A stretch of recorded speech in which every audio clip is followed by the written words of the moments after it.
Brent, Martineau, Austen Lane, Brent and Austen Show on the Action Sports Jax 24/7 Network. And a guy that knows not to do that, and he's been on plenty of podiums, joins us now here on the show. Former Jags coach, former Titans coach, Florida Gator. You know it's resume. It's Mike Mularkey. Say hello to Coach Mularkey. Hey, and how you doing, man? Coach, how you doing? Doing great. Great to see you, Austen. Still look like you can strap it up. I was trying to get in a training camp with this Ryan Nielsen defense coach, but I think they're pretty good in the depth right now, unfortunately. So yeah, it sounds like they're having a pretty good camp so far. Yeah. Hey, I think I need like a tour of the office. I mean, there's a lot of good memorabilia and moments throughout your career up there, it looks like. Oh, I've got actually.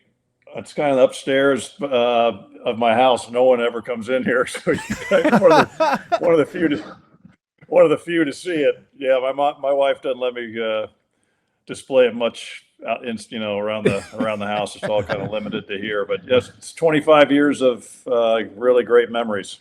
Now retired life is treating you well, it sounds like. We saw you a few weeks ago, and a big smile on your face, hanging out with the grandkids and the kids and chasing them around, and it sounds like things are going well.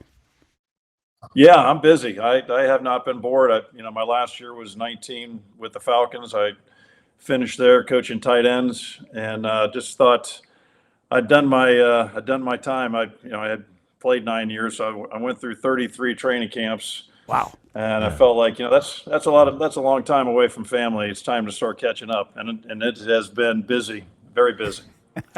33 training camps. So when day 4 does not go well, and on the offensive side of things for the Jacksonville Jaguars and the whole city panics, you probably say, relax a little bit. I heard your report last night, and I thought, 25 years of coaching, I'm trying to think of one training camp that the defense was not ahead of the offense the first week to 10 days, just based on what's installed. On both sides of the ball, there's not a whole lot defensively compared to what you do offensively. So traditionally, this is what happens early in camp. The offense is going to look like they're struggling, but really, this is just the norm. Coach, there's a little bit of a storyline. I want to get your input on it when you were running offenses and everything in terms of trying to bring maybe some of the younger guys for depth and getting them their reps too. So if you face an injury in the regular season, they're ready to go. Last year, there's speculation that those guys that were, like Parker Washington, for example, expected to replace like a Zay Jones, wasn't ready to go. How do you find that balance in terms of making sure your starters are getting the reps, but obviously making sure the younger guys, if they're called upon, are ready to go as well? Well, it's a lot harder in today's NFL with limited practices, with pads on. What you can do in the off season, you're really limited. Based on what it was, just maybe 5 to 10 years back, where young players had multitudes of reps because there's just more time permitted. So what you got to do, as a head coach, you really got to be smart about how you're designing practices and putting the schedules together. You're the guy that has to make sure that they have the opportunity to get reps. And a lot of that now, I didn't do it when I was, my last head coaching job with Tennessee, but I've seen it more lately where they split the fields now and they're using both fields, and they're really the offense. They're running the same scripts, but on different fields. So the younger guys are getting the same amount of reps as the older guys. And again, that takes a lot of coordinating by the head coach and making sure that they're getting their opportunities, because, even limited now that preseason games, even talking about taking another one away, it's not going to get better, from my vantage point. Mike Mularkey hanging out with us here on the Brent and Austen Show on the Action Sports Jax 24/7 Network. Obviously, you make Jacksonville your home now, which so many former coaches and players seem to do here, spend the time in the 904, and rightfully so. And you mentioned, seeing kind of some of the media talk and some of the fan talk probably over the weekend after a poor practice on Saturday, which, by the way, in defense of all of us, it was a poor practice. You can only report on what you see. But I asked Austen this earlier in the show, and I'm curious about it because we talked to Doug this morning. He met the media, and he looked, I wouldn't say annoyed by it, but almost like it's a practice. But in Jacksonville, that's all we had to talk about all weekend, right? How do you, in his position, or how would you in your position back then, you got to drown out the noise a little bit. Is there a balance? Do you even mention it? Do you just like say, hey, they're going to talk about everything because we have 2,000 fans at practice and a lot of media there? How do you compartmentalize that and balance that this time of year? You just gotta, you got to understand this comes with the job. This is part of it. It can be frustrating, but you know in your heart of what's right, what's wrong, how to talk to the players. The media is very, you guys, you guys are very powerful. You guys influence governments, let alone tiny football teams. So you got to be very careful and be very, you got to talk to your players.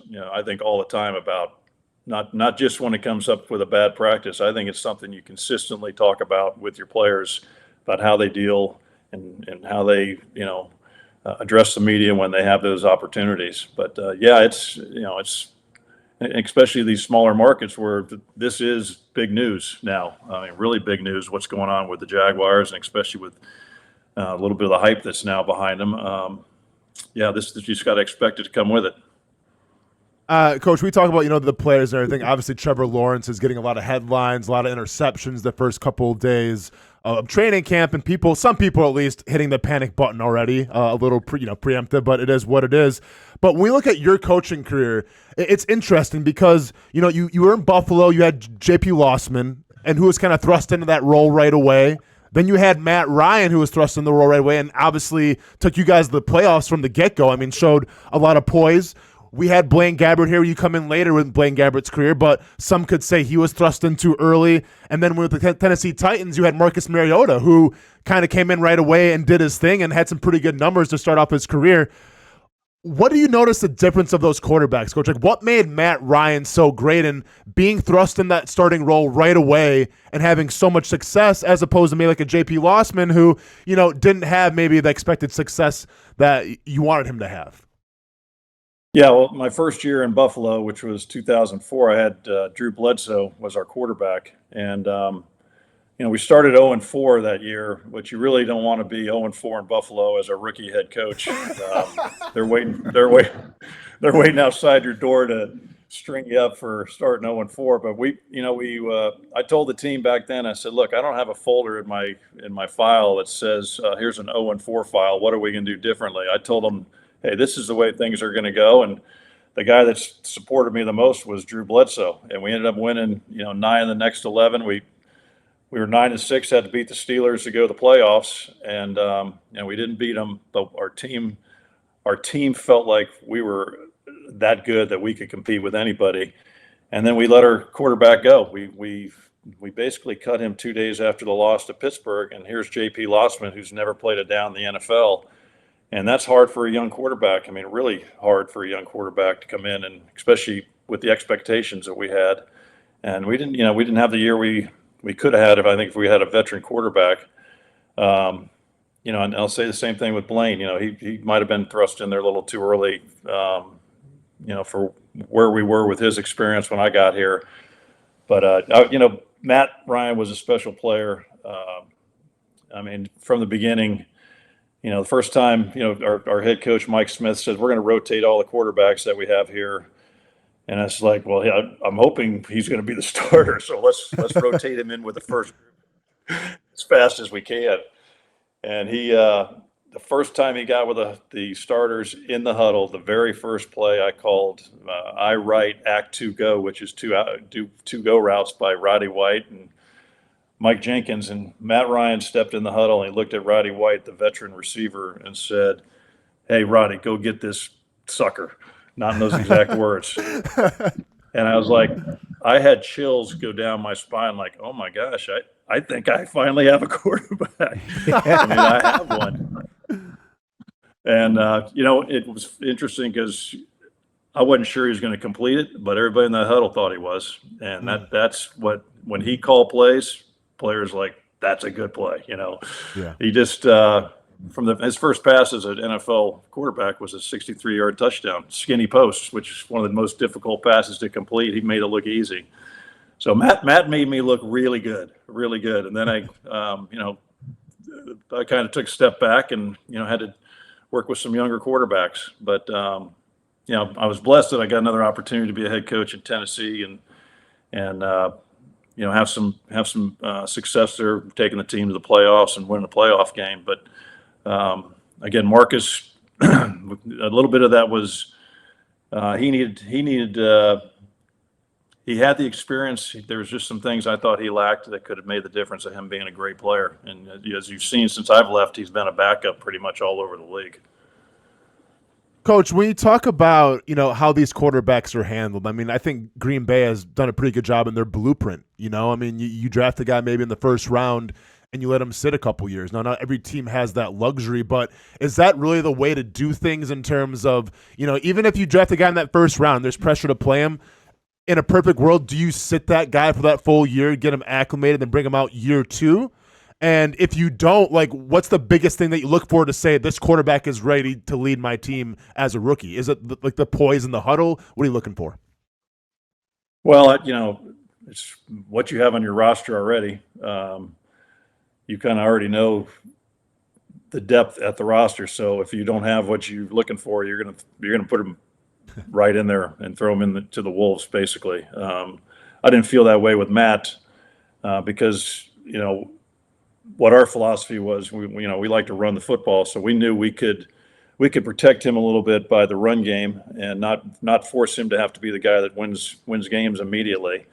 If you have somebody like a Matt Ryan, you want to draft, or for an example, in Atlanta with Kirk Cousins, drafting somebody to play behind Kirk Cousins, who I think is still a great quarterback and will probably be that for 3 or 4 more years.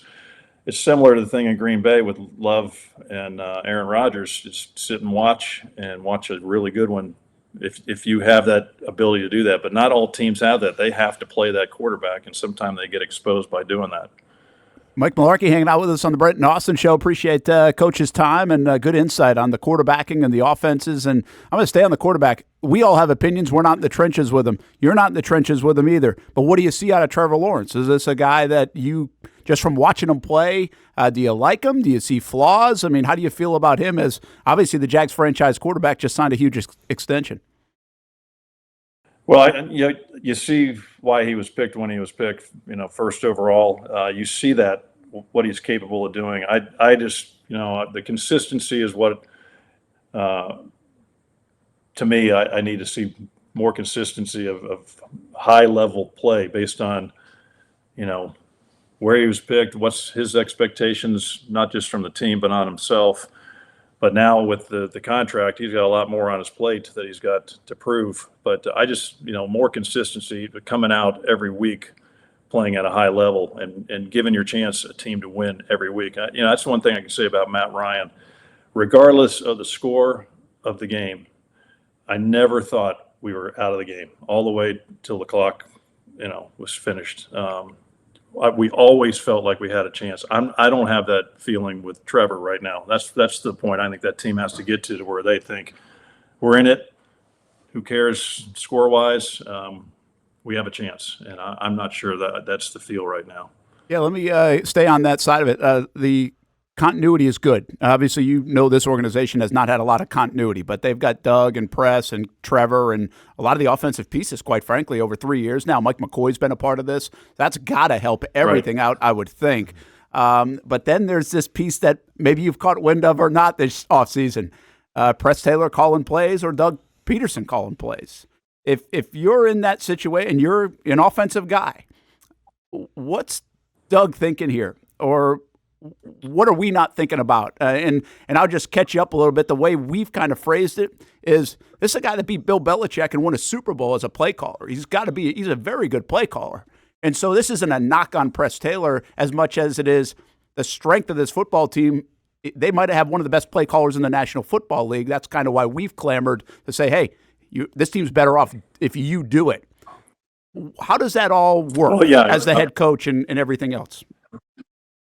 Well, like you've said, he has shown to be a very good. First of all, I think they have an excellent staff. I know a lot of those guys on that staff. Excellent hire by Shad when they went to Doug, but as far as the play calling, that's a tough thing to do. I feel like I was a very good play caller, but I was not as good when I was a head coach trying to do both roles.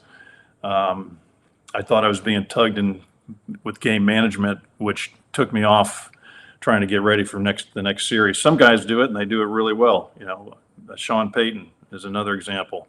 I just struggle with it. I did it. I did take over a couple of times even here. I did in Buffalo. But I found myself at the end of the day that was not our strength by me doing it. Doug, maybe a little different. I've seen him do it as a head coach, and he's got to do what he thinks is right for this football team. And knowing Doug, he makes some really good decisions. He's going to make the right decision at the end of the day, and he's got to be able to go home and live with it. Yeah, no doubt about it.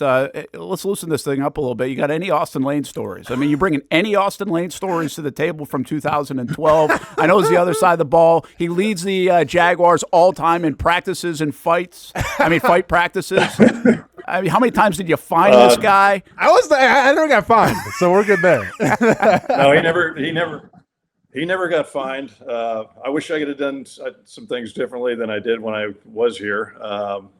But no, Austen he was one of my kind of players. I like tough, physical players that, like violent play. That's who I like. That's why Austen and I got along. That's why we still do. His philosophy is 100 miles an hour every play, in practice as well. It's hard to do from getting them from NFL players, but I never had a problem with him ever. Effort and physical play was his MO there. Check is in the mail, Coach. Appreciate you, man. Hyping me up. I appreciate you. Clip it. Yes. Make sure you clip that, Kim. Clip that. I tell it like it is, and unfortunately, there's some players that don't like me telling it like it is, but I'm going to tell it like it is. No, and I've always been a big proponent, and I've said this many times on the show, Brent. When it comes to that year back in 2012, it was almost like I respected it because it's how I was raised. Blue collar, hardworking, and the hard work is, you'll see the results. And I think, we're seeing, and Coach, feel free to chime in here as well. I think now we're seeing more of the shift in the NFL culture where you got to shy away from that now, right? Because players are always asking, like, why are we doing it? Why are we doing it this way? And not necessarily trusting in that process. Like, and I get you've earned your stripes as a coach and as a player, but do you almost feel like the league was kind of going towards a way that didn't confide with what you believed in terms of coaching? Yes, I'd say a little bit. Yes, I do. And I did change things when I went to Tennessee. I lightened up a little bit because you're right. But I just found that players, I made it really enjoyable for players to come in to the building in Tennessee because I had constant competitions going on. Every team meeting was a competition. We had a basketball hoop in the team meeting room. It was offense against defense, DBs against wideouts, big guys against, the middle group was the lineman. But I had some kind of competition every single, whether it was Jeopardy, I had a golf driving simulator. I had about 10, 12 different things that we would do every team meeting. And these guys would leave stimulated into their meetings. And then it carried on to the practice field. It was amazing how good our practices were. But yeah, I did some things differently than I did when I was here as the head coach. I'll say this: when I was here, our team really competed. I'll go all the way to our last game against the Tennessee Titans. We were 2-13, and I had an official on the sideline say to me, "Hey, Coach, I've never seen a team play with this type of energy and this level of play in the situation that you're in." And I said, "Well, this is how they always play. We just, we've come up short a lot of times, but at least they've played at a level we had a chance to win. And if they don't do that, we had no chance, but we had chances every week because of the way these guys played." I think that's all you can ask for. Yeah. Listen, you guys. Obviously, you didn't have the quarterback. That's for sure. When Austin's rattling the quarterbacks off, I'm like, oh my, Matt Ryan. He'd take Trevor Lawrence in a heartbeat right now, outside of Matt Ryan, with all that list of quarterbacks. And I won't let you say it, but we can all say it. We know it. But, Austen and I have talked about this a lot. Austin's a young guy still, but in the 5 years since this was not now 5, it's more than 5 years, but when we were first doing the show on the radio side, in about a 5-year window from when he left the game or left Jacksonville, the game changed. Not just the game, but the player. The player changed. Branding, the power of the player, the salaries of the player got amplified so much. And you guys were right in that mix in 2012 and even before a little bit and right after. Social media became a thing. People will someday go back and look at that time frame, that decade or 5 years or whatever it is, and the game changed. The NFL got more popular. Social media impacted a lot of different facets of life, but even sports and players. And the power of the player was starting to shift, I think, at that time, Coach. Yeah, I found that out in 2019 when I was in Atlanta. I had a tight end there that was on a contract year, a very good tight end, former first-round pick, that he was on a contract year, and I was going to try to help him get a big one. And I coached him every which way up hard. I coached him soft. I babied him. I did everything, but I could not influence him to do anything different. He was one of those guys you're talking about. The times have changed. He was going to do it his way and wasn't going to pay attention. I was like, hey, if you do pay attention, you may make more money if you listen to me. But I couldn't. He helped me. That was my last year. I was planning on retiring. No one knew. My wife and I were the only two that knew I was going to retire. But that helped me when I felt like I couldn't get through to a player. Then I thought, maybe it's time for me to move on. So it's funny, with about 3 games ago, I stopped the film projector in the tight end room. We had all the tight ends and the tight end assistant coach, and I put a play up there from the game. And I said, hey, I'm not going to say his name, but I said,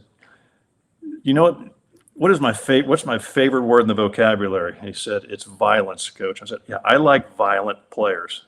I'm going to say this word, whether I've been a tight end coach or a coordinator or a head coach. But look at what you're doing. That is the softest one of my player. And I almost want to throw up when I say it. And I looked right at him. I said, are you trying to make me retire? He goes, no, coach, I'm not. No. I said, I think you're trying to make me retire, knowing I was going to retire. So I think you're trying to make me retire. I wish I could have seen his face when I did retire after the season. The guilt. I ran that coach out of the business. But he helped. He helped confirm it.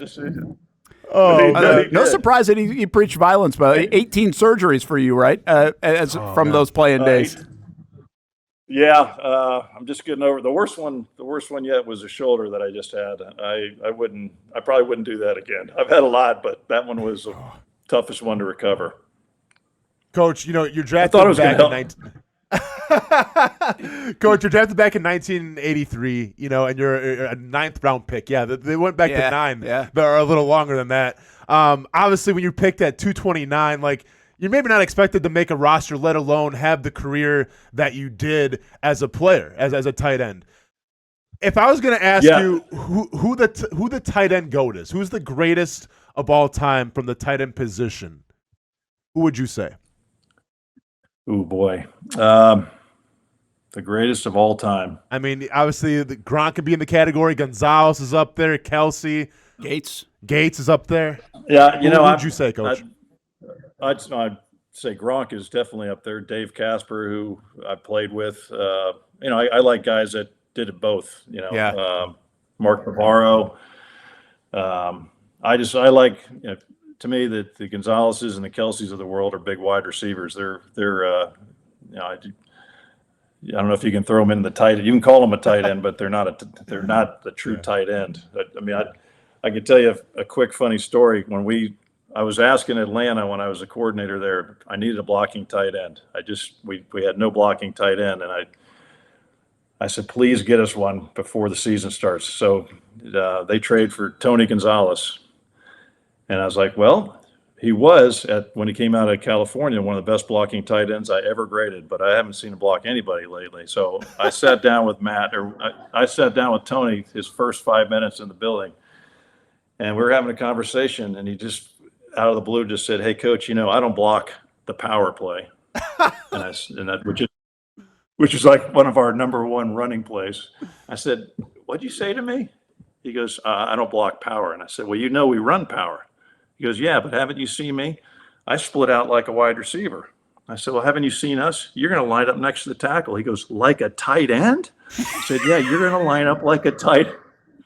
And, I'm no dummy. If it's 4th and 3, I'm throwing the ball. Tony gets. But if you had any common sense and defended us, you would not line up and try to stop the run when Tony Gonzalez was on that side of the ball. There's a little bit of a tell. That's a Hall of Famer, by the way. That's a Hall of Famer right there.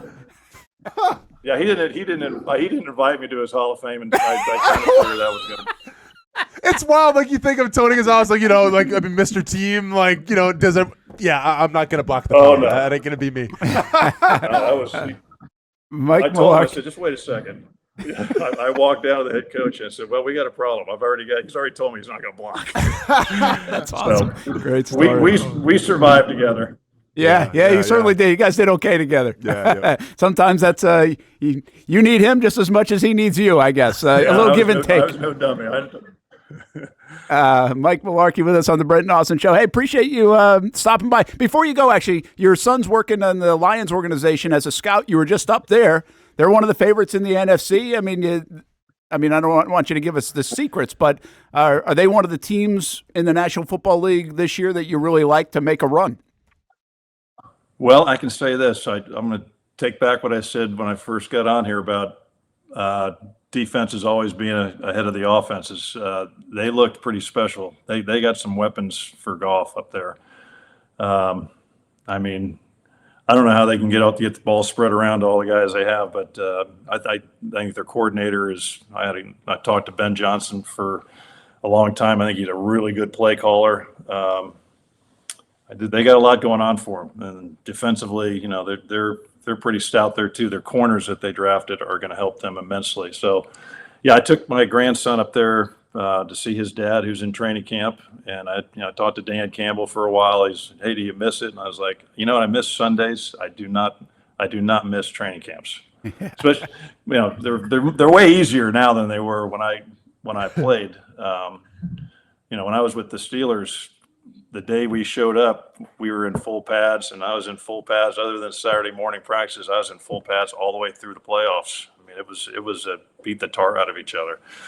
So I used to ask my wife the first day of training camp. I'd roll down the window. I was driving to camp. I was like, "You sure your parents don't have a trust fund or something before I got to go down and beat my brains?" "Oh no, I'm sorry, honey. You got to go to training camp." "All right." And Coach, I'm not sure if you know this story quick or not, but then we can let you go. So my first introduction of joining the Jacksonville Jaguars was speaking to your son. So back in 2010, when I was getting drafted, I'm not sure, you probably know the story. When I was getting drafted, and it's the 5th round, and I'm still waiting because I'm thinking, all right, maybe 2nd round, maybe 3rd round. All right, well, it's the 5th round. They tell you lies, man. And the barbecue's going a little cold. I'm sitting there like, hopefully I get a phone call pretty soon. And Oakland at the time is on the clock, and Jacksonville's not even close to being on the clock. And I get a 904 number. So I answer the phone, and it's, "Austen, how you doing? Patrick Mularkey," who I have no idea who Patrick Mularkey is. And I'm like, "How you doing, man?" Like, "I'm doing good, just chilling." He's like, "You're in Wisconsin, right?" I'm like, "Yeah." And mind you, I'm just like, "Dude, I got to get you off the phone. I'm trying to wait to see if the Raiders are going to take me." and he starts going, "So you do a lot of hunting and fishing?" And I'm just like, No, I really don't at all, actually. I did it when I was young. That's about it. He's like, "Oh, that's cool." And then just awkward silence. And I'm like, what the hell is going on? And then all of a sudden I see Jacksonville trades with Oakland. And then I'm like, oh, wait. And then he brought me on. And I'm like, okay. So Patrick Mularkey kind of introduced me to the Jacksonville Jaguars. Yeah, it wasn't Gene. Wild. Maybe it shows what they thought about me having Patrick instead of Gene Smith talk to me first. But it's all good, though, man. But, yeah, my introduction to the Jaguars, man, was with your son, Coach. That's crazy. Cool. That is cool. Yeah, I forgot that they actually traded up to get you.